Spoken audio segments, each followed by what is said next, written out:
پہ ڈال دیا جو اچانک کھلا زبردست ازدا بن گیا. مطلب لاٹھی ڈالتے پہلے تو وہ چھوٹا سا سانپ بنا وہ لاٹھی، اور اس کے بعد ایک دم بڑا ہوتا چلا گیا، ایک بہت بڑے ازدے کا روپ اس نے لے لیا اس لاٹھی نے. یہ پہلا معجزہ تھا جو موسیٰ علیہ السلام نے فرعون کو دکھایا. اور پھر اپنا ہاتھ نکالا تو وہ بھی اسی وقت ہر دیکھنے والے کو سفید چمکیلا نظر آنے لگا. مطلب جو ان کے گریبان میں ان کا ہاتھ ڈلا ہوا تھا وہ جو انہوں نے باہر نکالا تو وہ چاند کے ٹکڑے کی طرح چمک رہا تھا. جتنے بھی لوگ درباری تھے جب انہوں نے اس ہاتھ کی طرف نظر ڈالی تو وہ سفید چمکیلا ہاتھ جیسے چاند چمکتا ہے اس طرح سے موسیٰ علیہ السلام کا وہ ہاتھ چمک رہا تھا. یہ موسیٰ علیہ السلام کا دوسرا معجزہ تھا جو انہوں نے فرعون کے دربار میں دکھایا تھا. یہ 2 رکوع آج کمپلیٹ ہو گیا الحمدللہ.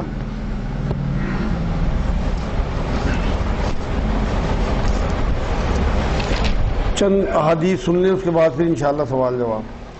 ٹائم 8:30 کا ٹھیک ہے پروگرام کا یا کچھ گھٹائیں؟ اور 8:30 ٹھیک ہے. درود شریف پڑھ لیں ایک بار سب لوگ. اللہم صلی اللہ علیہ سیدنا محمد. حضرت عائشہ رضی اللہ تعالی عنہا سے روایت ہے کہ رسول اللہ صلی اللہ علیہ وسلم برے نام کو اچھے نام سے بدل دیتے تھے. جامع ترمذی کی حدیث پاک ہے. حضرت ابو ہریرہ رضی اللہ تعالیٰ عنہ سے روایت ہے کہ رسول اللہ صلی اللہ علیہ وسلم نے فرمایا کہ قیامت کے دن بدترین ناموں میں سے بدترین نام اللہ تعالیٰ کے نزدیک اس شخص کا ہوگا جس کا نام شہنشاہ رکھا گیا ہو. صحیح بخاری صحیح مسلم کی حدیث پاک ہے. بہت سے لوگوں کا نام شہنشاہ میں نے سنا ہے مگر وہ نام پسندیدہ نہیں ہے، بدترین نام ہے اللہ کے نزدیک. ایک روایت میں اکبر نام رکھنے سے ہی منع فرمایا.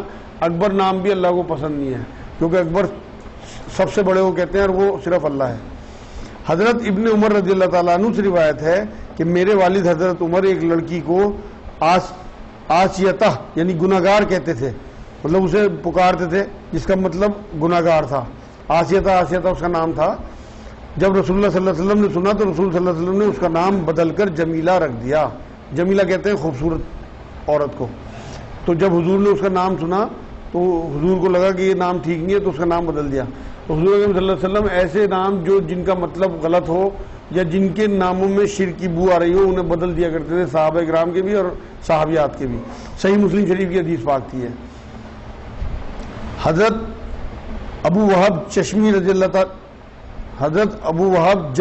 اللہ تعالیٰ عنہ سے روایت ہے کہ رسول اللہ صلی اللہ علیہ وسلم نے فرمایا کہ تم انبیاء کے نام پر نام رکھا کرو اور خدا کے نزدیک سب سے پیارا نام عبداللہ اور عبد الرحمن ہے. یہاں جو نبیوں کے نام قرآن پاک میں آئے ہیں تمام نبیوں کے تو نہیں آئے لیکن جتنے نبیوں کے نام کلام پاک میں آئے ہیں ان ناموں کے اوپر اگر آپ نام اپنے بچوں کے رکھتے ہو تو وہ سب سے سیف نام ہے. لیکن آج کل تو فیشن چل گیا نا کہ ہم انٹرنیٹ پہ دیکھ کے نام رکھتے ہیں. صحابہ اکرام کے نام جو حضور نے نہیں بدلے وہ بھی سیف نام ہے. حضور صلی اللہ علیہ وسلم نے جو اپنے بچوں کے نام رکھے وہ بھی سیف نام ہے. تو یہ سب سے سیف نام ہے اسلام کے، جو انبیاء کے نام ہیں، جو صحابہ کے نام ہیں، جو حضور کے بچوں کے نام ہیں. تو انہی کے اوپر اگر آپ نام رکھو گے تو یہ انشاءاللہ تعالیٰ کوئی بلا اس طرح کی بچوں میں نہیں آئی. سنن ابو داؤد شریف کی حدیث پاک ہے. آج میں آپ کو ایک بڑی حدیث سنا دوں جو قبر کا عذاب ہوتا ہے اس سے متعلق، جو قبر میں سوال جواب ہوں گے اس میں تھوڑا ٹائم لگے. ٹائم کیا ہوا؟ 9:20 ہوگی تو بہت ٹائم ہے.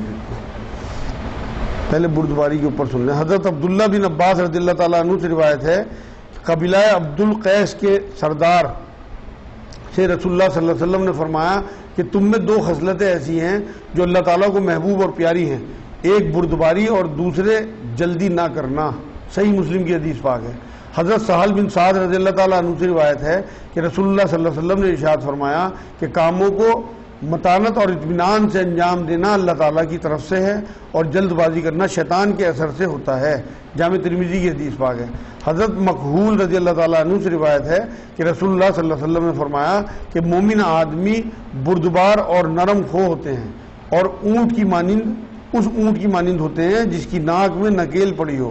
اگر اس کو کھینچا جائے تو کھینچا چلا جائے اور پتھر پر بٹھایا جائے تو پتھر پر بیٹھ جائے. مطلب اللہ کی اس طرح اطاعت کرتا ہے، اللہ کے حکموں کو اس طرح مانتا ہے مومن کہ اسے کوئی تکلیف بھی ہو تو اسے ظاہر نہیں کرتا بلکہ برداشت کر کے اللہ کے احکام مانتا ہے. جامع ترمذی کی حدیث پاک ہے. اب وہ حدیث جو میں آپ کو کہہ رہا تھا بڑی حدیث سنیں. حضرت برا بن عازب رضی اللہ تعالیٰ عنہ سے روایت ہے کہ رسول اللہ صلی اللہ علیہ وسلم نے عالم برزخ یعنی قبر کے ثواب و عذاب کا تذکرہ کرتے ہوئے فرمایا کہ اللہ کا مومن بندہ اس دنیا سے منتقل ہو کر جب عالم برزخ میں پہنچتا ہے، اس کے پاس اللہ کے 2 فرشتے آتے ہیں اور اس کو بٹھاتے ہیں، پھر اس سے پوچھتے ہیں تیرا دین کیا ہے؟ وہ کہتا ہے کہ میرا دین اسلام ہے۔ پھر پوچھتے ہیں کہ یہ آدمی جو تم میں مبعوث کیا گیا تھا یعنی حضرت محمد صلی اللہ علیہ وسلم، ان کے بارے میں تمہارا کیا خیال ہے؟ وہ کہتا ہے کہ وہ اللہ کے سچے رسول ہیں۔ فرشتے کہتے ہیں کہ تمہیں یہ بات کس نے بتلائی؟ وہ کہتا ہے کہ میں نے اللہ کی کتاب پڑھی تو میں ایمان لایا اور میں نے ان کی تصدیق کی۔ اور مومن بندے کا یہی جواب ہے جس کے متعلق قرآن مجید میں اللہ تعالیٰ کا ارشاد ہے۔ اس کا ترجمہ ہے قرآن کی ایک آیت کا، اللہ تعالیٰ ایمان والوں کو سچی پکی بات یعنی صحیح عقیدہ اور صحیح جواب کی برکت سے ثابت رکھے گا دنیا میں اور آخرت میں۔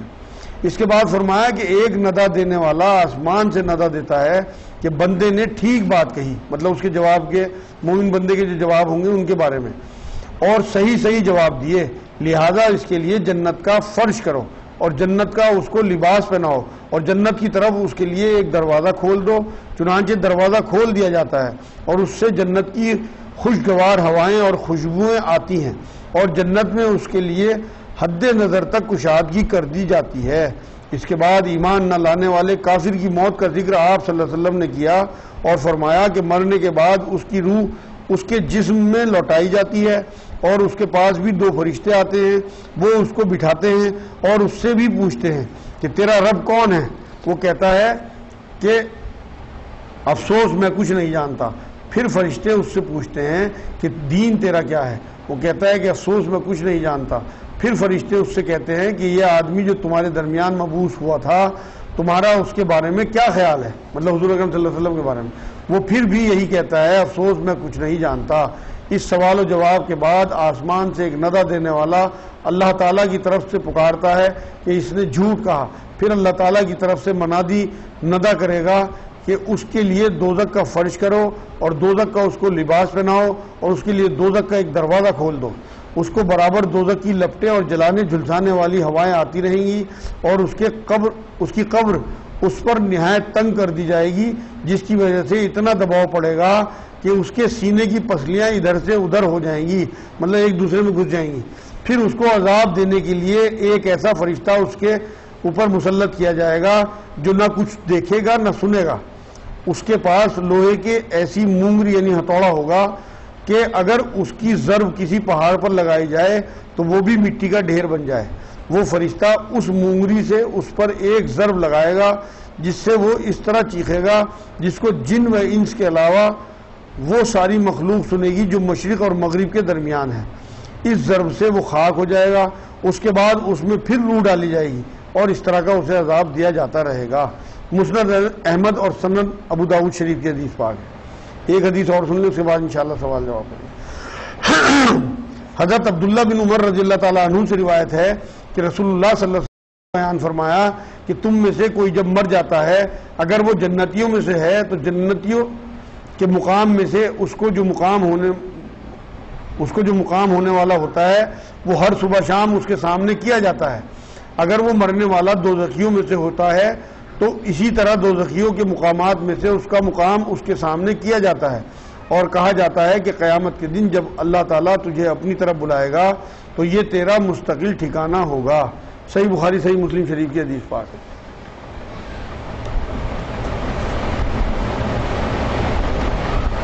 اچھا جی، اگلی بار بھی انشاءاللہ ٹائم 8:30 کا ہی رہے گا نماز کا اور درس کا 9 بجے کا۔ کسی کے ذہن میں کوئی سوال ہو تو وہ کر لیں۔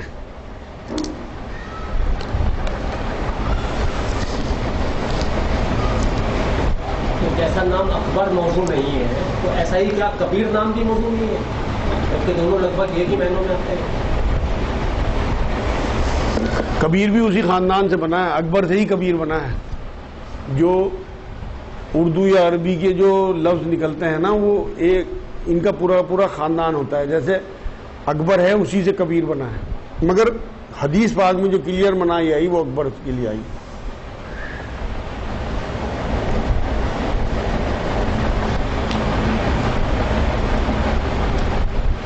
آپ نے بتایا حدیث میں کہ مشرق اور مغرب کی مخلوق نہیں دیکھ پائے گی، جن مخلوق کا ذکر ہے مشرق اور مغرب کے بیچ کی تمام مخلوق سنے گی سوائے انسان اور جنوں کے.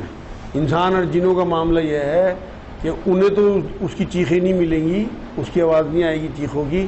باقی تمام مخلوق, جانور ہو, چرند پرند ہوں, فرشتے ہوں, تمام تر مخلوق ان کی آوازیں سنیں گے, ان کی چیخوں کی, جب وہ فرشتہ ان پہ ضرب لگائے گا.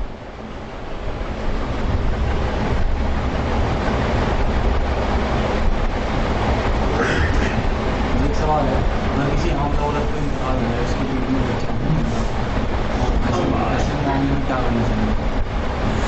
ان کا سوال یہ ہے کہ کسی حاملہ عورت کا انتقال ہو جائے, اس کے پیٹ میں زندہ بچہ ہو, تو ایسی حالت میں کیا کیا جائے گا, کیونکہ لاش کی بے حرمتی اسلام میں منع کی گئی ہے. اسلام کا ایک اصول ہے, میں نے شاید پہلے کسی سوال کے جواب میں آپ کو بتایا ہو, کہ جہاں بڑے اور چھوٹے دو نقصان ہوں وہاں اسلام یہ کہتا ہے کہ آپ بڑا جو نقصان ہے اس سے بچ جاؤ, چھوٹا نقصان کر لو. ایک زندگی کو بچانے کو حضور اکرم صلی اللہ علیہ وسلم کے ذریعے اللہ نے کلام پاک میں یہ بات ہمیں کہہ دی کہ جس نے ایک جان بچائی اس نے پوری انسانیت کو بچایا. تو پیٹ چاک کر کے اس زندہ بچے کو برآمد کیا جائے گا. ماں کی بے حرمتی نہیں گنی جائے گی انشاءاللہ, کیونکہ آپ ایک زندگی بچانے کے لیے اس کا پیٹ چاک کر رہے ہیں. جانور کے ساتھ بھی ایسے جانور کے ساتھ بھی ایسے ہی کرنا چاہیے کہ اس کے اگر پیٹ میں بچہ ہے, آپ نے کوئی بکری ذبح کی اور اگر بچہ اس کے پیٹ سے نکلتا ہے تو اسے بھی زندہ بچے کو نکال کے ذبح ہی کرنے کا حکم ہے. جانور تمام جو ہیں وہ انسانوں کے لیے بنائے گئے, انسانوں کی زندگی بچانے کے لیے قرآن کی آیت ہے. وہ جانوروں کی زندگی بچانے کی, جانوروں کے ساتھ جو ہے وہ رحم کا سلوک کرنے کا حکم ہے کہ آپ حضور اکرم صلی اللہ علیہ وسلم نے کہا جانور کو ذبح بھی کرو تو چھری تیز کرو اچھی طرح سے, ایک جانور کے سامنے دوسرے جانور کو ذبح نہ کرو. وہ جو تعلیمات قربانی کے حوالے سے ہیں, انشاءاللہ بقرعید سے جو پہلا والا ہفتہ ہوگا اس میں سارے سوال جواب قربانی سے متعلق ہی کریں گے. آج کسی ذہن میں حج سے متعلق سوال ہوں, جو شادی شدہ لوگ ہیں وہ اپنی گھریلو زندگی سے متعلق سوال کر سکیں, تو یہ جو ہے انشاءاللہ حج سے متعلق سوالوں کے, آج کل حج کا سیزن چل رہا ہے, جب قربانی کا بقرعید کا دن آئیں گے ان سے پہلے والا جو ہفتہ ہوگا اس میں آپ لوگ لکھ کے لانا, قربانی سے متعلق تمام سوالوں کے جواب انشاءاللہ دیں گے. جیسے کہ آپ نے بتایا جانوروں کے بارے میں, وہ سانپ کے بارے میں سنا کہ اس کو فوراً مار دینا چاہیے, یہ بات ٹھیک ہے؟ سانپ کے بارے میں ان کا پوچھنا یہ ہے کہ کیا فوراً مار دینا چاہیے. اصل میں سانپ کے بارے میں حضور اکرم صلی اللہ علیہ وسلم کی ایک تو ہدایت یہ ہے کہ جنوں کا جو معاملہ ہے رہائش کا وہ سانپوں کی شکل میں رہتے ہیں, اس لیے کبھی آپ کے گھر میں, آپ کے کھیت میں, آپ کے گودام میں, آپ کی دکان پہ کہیں سانپ آپ کو نظر آئے تو آپ 3 بار یہ ضرور کہہ دیں کہ اگر سانپ ہو تو رک جا, کوئی اور چیز ہو تو چلی جا.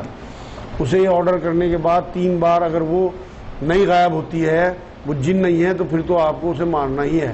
اس کی وجہ یہ ہے کہ ایک حدیث میں, ایک روایت میں ہمیں بات ملتی ہے, حضور اکرم صلی اللہ علیہ وسلم نے بات فرمائی کہ 5 جانور موذی ہیں, ان کا تمہیں مارنا ہر حال میں ضروری ہے, چاہے تم حرم میں ہی کیوں نہ ہو.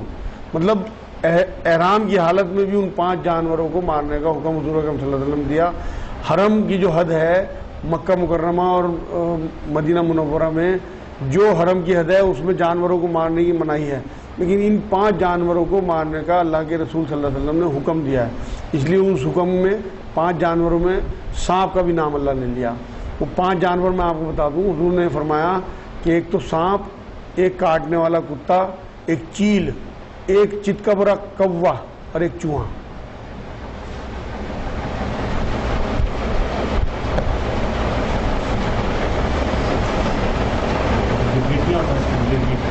گدنیاں, گرگٹ بھی نہیں, یہ چیزیں ایسی ہیں نا, یہ ویسے نقصان نہیں پہنچاتی نا انسان کو. اصل میں تو اللہ کے رسول صلی اللہ علیہ وسلم انسانیت کی فلاح کے لیے آئے تھے, لوگوں کے لیے آسان یہ پیدا کرنے کے لیے. خود کہتے تھے کہ میں لوگوں کے لیے آسان یہ پیدا کرنے کے لیے آیا ہوں. تو جو چیزیں موذی ہیں, جو نقصان پہنچانے والی ہیں, گرگٹ کبھی نہیں کاٹتا. اگر آپ کے پیر کے نیچے دب جائے گا, اسے لگے گا کہ مجھے نقصان پہنچا, تب وہ کاٹے گا. جو چیزیں نقصان پہنچانے والی ہیں آپ کے اناج کو, آپ کی کپڑوں کو, ان چیزوں کے بارے میں یہ حکم ہے.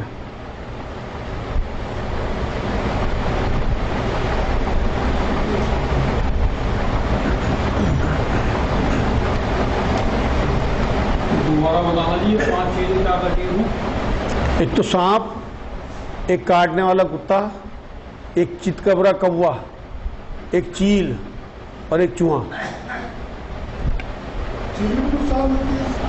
دیتی ہوگی ضرور، کوئی نہ کوئی معاملہ ایسا ہوگا ضرور، کیونکہ حضور کی کسی حدیث کے پیچھے ایسا نہیں ہے کہ حکمت نہ ہو۔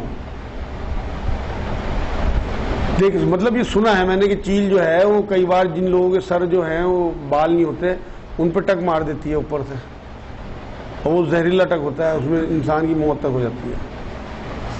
حضور کو کہا تو رحمت العالمین ہے، آئے انسان تو کیا ایسا نہیں ہے کہ اور جو اور ہیں وہ شکایت کر سکتے ہیں کہ ہمارے میں سے کیوں نہیں بنایا گیا، یا ہمارے اوپر جو نبی آیا وہ ہم میں سے کیوں نہیں؟ میں سمجھا نہیں بات، حضور رحمت للعالمین ہے قرآن کہتا ہے، جی تو کون لوگ کہتے ہیں؟ مطلب کیا یہ اللہ سے شکایت نہیں کریں گے جیسے جنی ہو گئے یا اور کوئی مخلوق ہو گئی، جو اور مخلوق ہیں وہ آخری دن میں اللہ سے شکایت نہیں کریں گے کہ ہمیں ایک انسان کو ہمارے اوپر کیوں بنایا گیا؟ اچھا میں سمجھ گیا۔ ان کا سوال یہ ہے کہ حضور اکرم صلی اللہ علیہ وسلم کو رحمت للعالمین کہا قرآن نے، تو جیسے جن ہیں یا جانور ہیں یا جو بھی اور مخلوقات اللہ کی ہیں وہ اللہ سے شکایت نہیں کریں گے کہ آپ نے انسان کو نبی بنا کے بھیجا، ہم میں سے کیوں نہیں اٹھایا کسی کو۔ ایک تو آپ ذہن یہ بنا لیں کلیئر کٹ کہ صرف دو مخلوق اللہ رب العزت نے اختیار کے ساتھ دنیا میں بھیجی، ایک جو اپنی عبادت کے لیے، کلام پاک میں اللہ نے بات کہی ہے کہ میں نے انسان اور جنوں کو اپنی بندگی کے لیے پیدا کیا، انہی دو کو اختیار دیا۔ اور شروع سے جتنے بھی نبی آئے آدم علیہ السلام سے لے کے حضور اکرم صلی اللہ علیہ وسلم تک، تمام نبی انسانوں اور جنوں دونوں کے لیے آئے۔ ایسا نہیں ہوا کہ کوئی بھی نبی صرف انسانوں کے لیے آیا ہو، انہوں نے اسی طرح سے دین کی دعوت انسانوں میں دی، اسی طرح سے جنوں کو دی، جنوں کی بھی تزکیہ اور علم دیتے تھے، اسی طرح تزکیہ کرتے تھے، اسی طرح سے ان کو پاکی سکھاتے تھے جس طرح سے انسانوں کو، تمام نبی۔ یہ حضور اکرم صلی اللہ علیہ وسلم کے لیے خاص نہیں تھی بات، شروع سے جتنے بھی انبیاء آئے سب کے لیے یہ معاملہ تھا۔ اور کسی مخلوق کو اللہ رب العزت نے نہ تو اختیار دے کے بھیجا اور نہ اپنی بندگی کے لیے، بلکہ وہ اللہ کے جبر کے ساتھ وہ کام کر رہے ہیں جو اللہ چاہتا ہے۔ سورج کبھی ایسا نہیں ہو سکتا کہ اپنی مرضی سے جو ہے وہ روشنی نہ دے، چھپ جائے، اللہ کی مرضی کے حساب سے۔ قرآن کہتا ہے کہ سب اپنے مدار میں گھوم رہے ہیں، تمام جتنی بھی فلکیات ہیں، اسی طرح ستارے ہیں، وہ جس طرح سے اللہ کا آرڈر ہے اسی طرح کام کر رہے ہیں، اسی طرح چاند ہے، اسی طرح سے تمام تر چیزیں، نباتات، جانور، جتنی بھی مخلوق ہے، یہ انسان اور جنوں کے استعمال کے لیے یہاں پیدا کی گئی جس سے ان کی زندگی آسان ہو۔ صرف اور صرف دو مخلوق ایسی ہے، انسان اور جن، جس کا حساب کتاب ہوگا، انہی میں نبی بھیجے گئے، انہی میں سے نبی بھیجے گئے۔ ایسا نہیں ہے حضور اکرم صلی اللہ علیہ وسلم انسان بنا کے بھیجے گئے تو وہ جنوں میں تعلیمات نہیں دے گئے، بلکہ سورہ جن قرآن میں اتری ہوئی ہے، اور جنہوں نے حضور اکرم صلی اللہ علیہ وسلم کی تعلیمات سنی ہے، پھر جا کے تبلیغ بھی کی ہے۔ خود حضور اکرم صلی اللہ علیہ وسلم جنوں کی بستیوں میں جاتے تھے اور وہاں تعلیم فرماتے تھے، بلکہ کوئی صحابی اگر ساتھ ہوتے تھے تو انہیں گھیرے میں کر دیا کرتے تھے کہ ایسا نہ ہو کہ کوئی شیطان جن تمہیں اچک لے، اس لیے ان کی گھیرا بندی کر کے، یہ روایتوں سے ثابت ہے، تب جا کے تعلیم دیا کرتے تھے۔ شکایت والا کوئی کام اللہ نے چھوڑا ہی نہیں، وہ تو انسان کی بدبختی ہے، اس کی نافرمانی ہے کہ وہ شکایت کرے اللہ سے، ورنہ اللہ رب العزت نے کوئی کام شکایت والا چھوڑا نہیں، سب کچھ یہ کمپلیٹ دین ہے۔ جب اللہ نے خود یہ بات کہہ دی کہ میں نے آج دین کو تمہارے لیے مکمل کر دیا اور تمہارے لیے دین اسلام کو پسند کر لیا، تو اللہ نامکمل چیز کو پسند کر ہی نہیں سکتا، پہلے مکمل کرا پھر اسے پسند کیا۔ جب انسان گزر جاتا ہے، انتقال ہو جاتا ہے، تو کیا اسے دنیا کے مسئلات کا پتہ چلتا رہتا ہے کہ ہم لوگ کیا کر رہے ہیں وہاں کی؟ ان کا سوال یہ ہے کہ جب انسان گزر جاتا ہے تو اس کی روح کو یہاں کی چیزوں کا پتہ لگتا رہتا ہے۔ دیکھو جی، اس میں کچھ روایتوں میں بات ملتی ہے کہ کچھ روحوں کا تعلق اپنے دفن ہونے کی جگہ سے اور اپنے گھروں سے بھی رہتا ہے، لیکن کنفرم کوئی بات نہیں کی جا سکتی کہ کون سی روح کا ہے کون سی روح کا نہیں ہے، اس لیے اس کا انکار بھی نہیں کیا جا سکتا اور اس کے لیے ہاں بھی نہیں کی جا سکتی کہ تمام روحوں کا تعلق ہوتا ہے۔ چند روحوں کا پرٹیکولر کوئی روح ہے اللہ کی طرف سے اس طرح کی، کیونکہ ایک حدیث پاک میں یہ بھی آتا ہے کہ جو شہید ہوتے ہیں، جو اللہ کے دوست ہوتے ہیں، جو ولی ہوتے ہیں، ان کی روحوں کو اللہ پرندوں کی شکل میں وہاں چھوڑ دیتا ہے عالم برزخ میں، اور وہ جنت تک میں گھومتی پھرتی ہیں، ان کی روح ہے۔ یہ ایک روایت میں بات ملتی ہے۔ اسی طرح سے کچھ لوگوں کے بارے میں یہ بات ہوتی ہے کہ وہ اپنے گھروں کی نگرانی بھی کرتے ہیں اور اپنی قبروں میں بھی آتے ہیں جہاں پہ انہیں دفن کیا جاتا ہے، ان کی روحیں وہاں بھی چکر لگاتی ہیں، لیکن یہ تمام لوگوں کے لیے بات نہیں ہے، اس لیے اسے سب لوگوں کے لیے کہا نہیں جا سکتا اور اس کا انکار بھی نہیں کیا جا سکتا۔